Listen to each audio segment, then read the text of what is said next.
my name is Annie and I'm a Human Resource Technician at Canada World Youth. Today we have prepared a little video with tips and information to help you prepare your resume and interviews. So Canada World Youth is pretty intense, right? In a short period of time, you met all these new people, you moved abroad, and you had all these experiences. This brought you new skills that are highly transferable on the job market.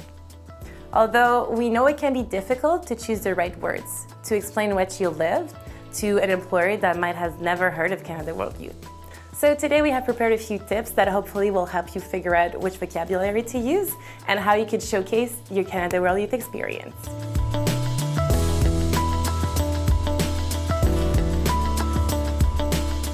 Being able to recognize and identify the skills you learn in your program will help you better sell yourself to your future employer. So we have prepared a little list of vocabulary that will be useful for your resume and interview.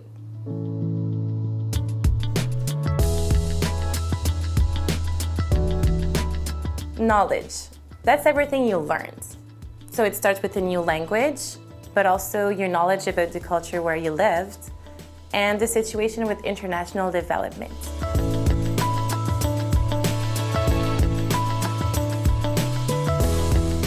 Personal skills. Under this section, you can include things such as leadership, which is the ability to look at a problem from a different angle to find a creative solution. There's also intercultural communication, problem solving, which I'm sure you learned a lot about, and teamwork, of course, which is really important for the programs.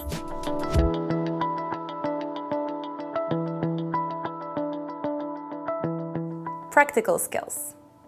These are all the things you learn how to do, such as event coordination, problem solving, interacting with people from a different culture, and also things that are specific to the program you took. For example, if you worked on a farm, or if you were writing articles for your group, those are all skills that you can use.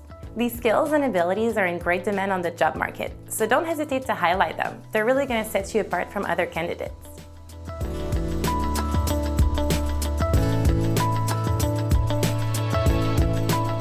One skill that I learned a lot in Canada World Youth was teamwork. In CWY, you're continuously in small groups or larger groups, planning stuff out and having to get along with other people. And it's been very important on a day-to-day basis running a cooperative operation. Because we're 5 people managing together, we have to get along and have to talk things through and make sure that we're on the same page, or at least they'll make sure that we make decisions together. I mean, one way that we work cooperatively is every morning we get together and stand around in a circle and we'll touch base with what we did the previous day, what we want to do this next day, and think about any challenges that we have, and it's an opportunity to ask for input from the group. So this sort of cooperative working is something that is important to have a group run well. And it's not just limited to working in a cooperative situation with co-owners, but also with our employees. We use the same kind of experience continuously just to make sure everybody's voice is heard and everybody understands what's going on and all the job gets done, and that everyone's satisfied with their work. So there are so many skills that Canada World Youth has helped me with over the years, be it at university and then again in my professional career.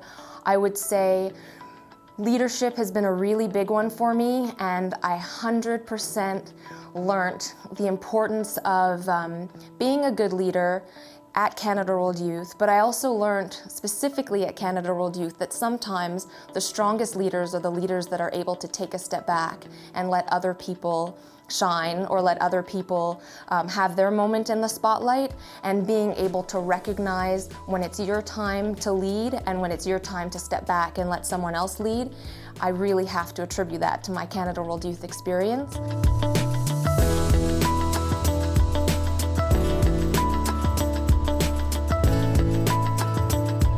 Definitely there are a few things that we can talk about to help you prepare for an interview, important things that you need to think about.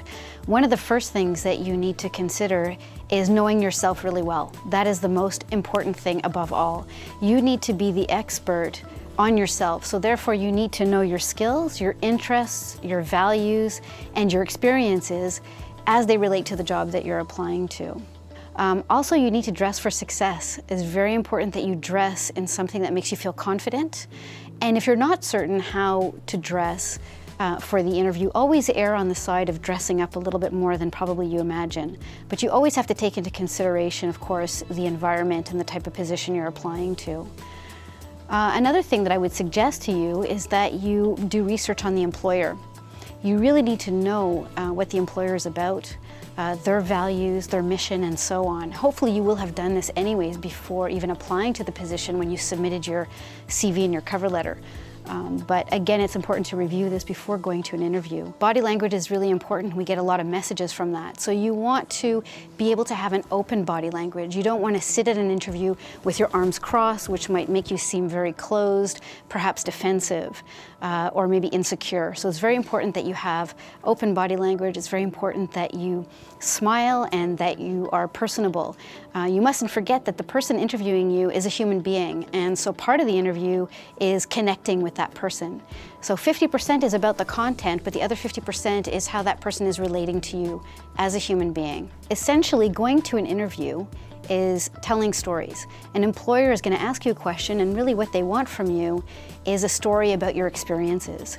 So if you want to talk about any kind of skill that you have, whether it be communication skills, leadership skills, or anything that you've developed in your internship, by telling them a story of an activity that you were involved in or a role you took in a particular situation will really bring to life those skills and really give a good context to the employer to understand.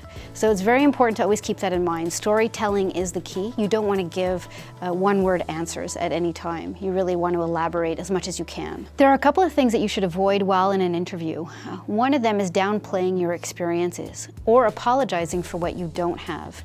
At this point, you want to focus on what you do have. So avoid negative language as well, saying things like, I don't know, I don't really have, or I've only done. You want to avoid that. Again, focus on the positive and the things that you have done. It's very important. Lastly, you don't want to talk about salary in an interview. This is really important. The only time you should bring up salary is when you are offered a position.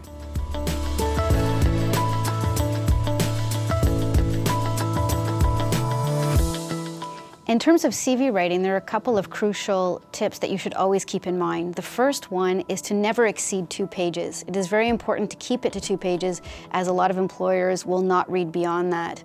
You don't want to overburden them with too much information. The other 2 pieces of advice I would give you, the first one is about the headings that you're using. So for example, work experience, volunteer experience, extracurricular activities. These are headings that everyone uses.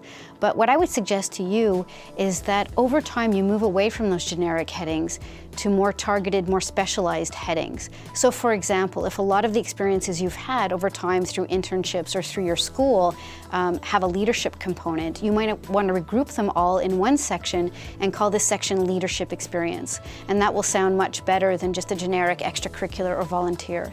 The same thing as if you're involved in a lot of community work, you could have a section called community involvement. And what that does is right away tells an employer what you've been doing and what your skill set might be. The other thing that I would suggest to you is when you are unpacking your experience, meaning talking about what it is you've done in each of those volunteer experiences or internships or so on, that with each bullet where you're describing it, you use action verbs. Those action verbs are things like organized, planned, created, and so on. If you use strong action verbs, right away we get a sense of what your skill set is. So very important to choose them skillfully and to not repeat the same ones over and over again.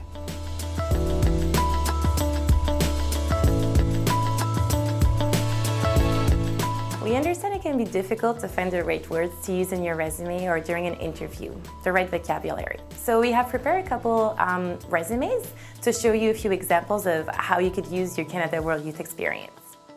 This is an example of a chronological CV where Canada World Youth is used as an educational experience.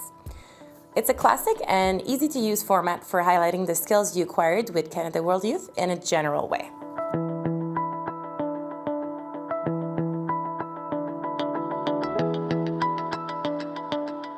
This is an example of a chronological CV where Canada World Youth is used as a work experience. It's a classic format that may be used if some of the work projects or activities you were involved in during the program have a clear link to the job you're applying for, and the acquired skills are easily transferable.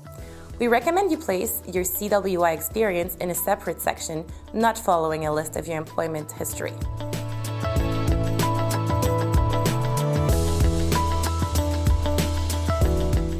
is an example of a skills-based CV.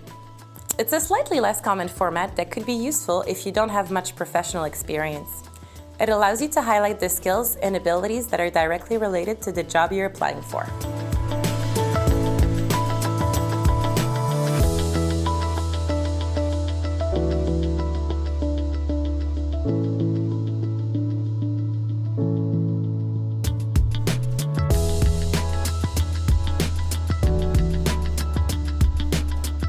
You should try to avoid using words specific to Canada World Youth, jargon, things such as EADs or work partners. It might not be easy to understand for a future employer.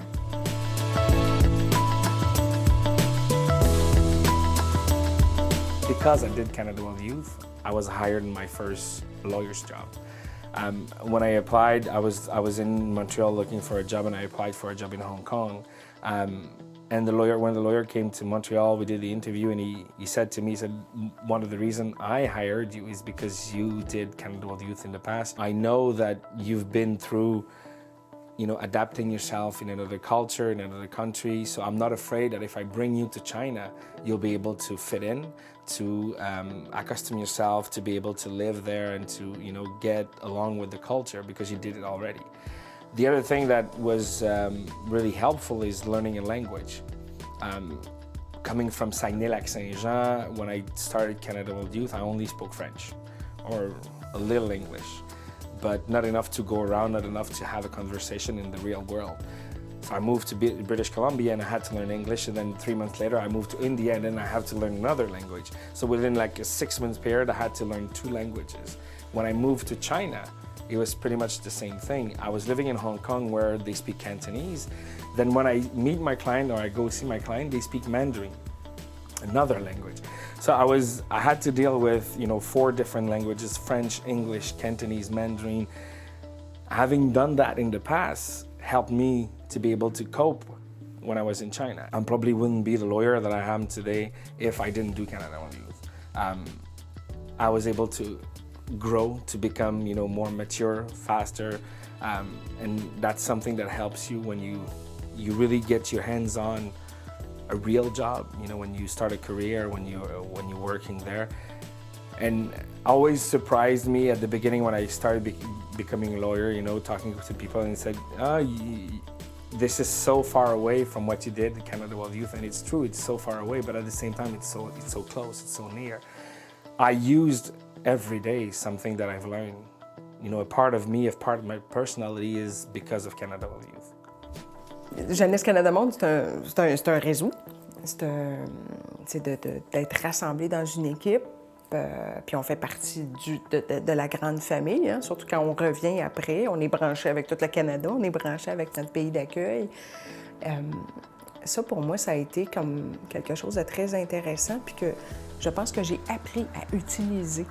J'aime dire le mot « utiliser » parce que c'est un peu de... C'est pas un réflexe pour certaines personnes de dire « Hey, j'ai un réseau autour de moi ». Fait que c'est de reconnaître finalement les gens qui sont autour de nous, puis de dire comment on peut rester en lien. Donc, il faut l'alimenter, notre réseau, premièrement, et de l'alimenter, d'être en lien. C'est des amis, mais ça devient des connaissances, ça peut devenir des collègues, ça peut devenir aussi des partenaires de travail éventuellement.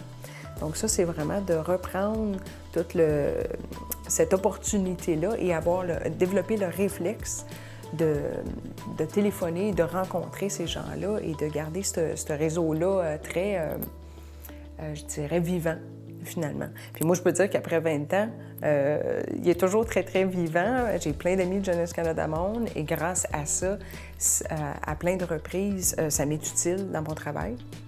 Des fois comme des collaborateurs, des fois comme des contacts à certains endroits, dans certaines entreprises, dans certains secteurs d'activité.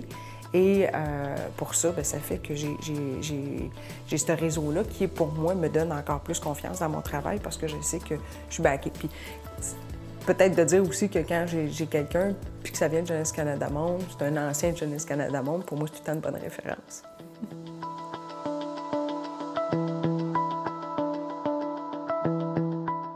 If you would like more resources on how to build a resume or how to prepare for an interview, we recommend a few things. You can visit your local employment center or the one at your school.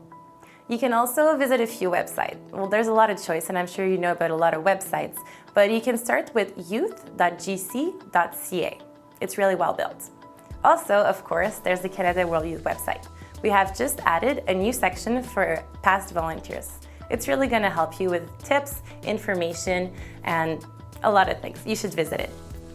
Lastly, you should consider the CWY Mentors. It's a new program that's really interesting. Basically, we pair you up with somebody from your field of work, and you can ask them as many questions as you want for a duration of 6 months. So if you want to know how the job market is or have them look at your resume, you can do that. It's really useful because the difference between what the job market is and what they teach you in school is sometimes really big. So you want to be able to speak with someone and know the reality. The Canada World Youth experience is really unique. You shouldn't hesitate to put it in your resume and talk about it during your interviews. We hope this video was useful and that we have brought a couple tips to help you out. In the meantime, don't forget to keep in touch. We organize a lot of activities and events. They're all showcased on our website. That's going to help you with your future career by networking. So keep in touch.